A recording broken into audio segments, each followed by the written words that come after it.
Do you remember how in chapter 24, I asked you at the end, do you think everything's going to be good or do you think we'll have issues again? If you answered that we will have issues, you were right. And you're going to see a lot of similarities here in chapter 26.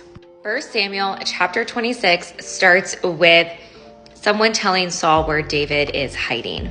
So Saul took his men, 3,000 of them, and went to go find David. David sent spies, knew where Saul was camping, and said, who's going to go with me? And I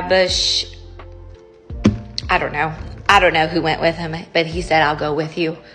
They got to where Saul and his men were sleeping on the ground. I can just picture them like standing over them.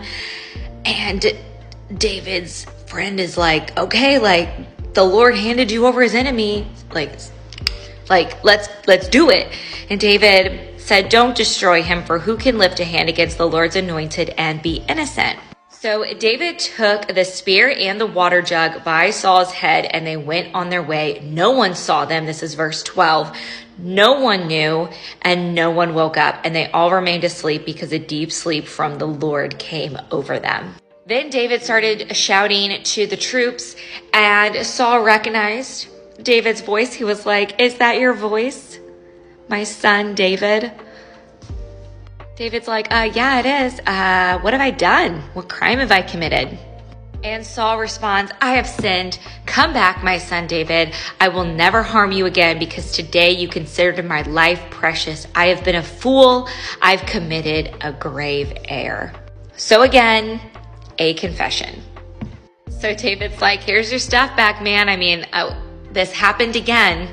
I spared your life again. And Saul is like, you are blessed, my son David. You will certainly do great things and will also prevail. And then David went on his way and Saul returned home.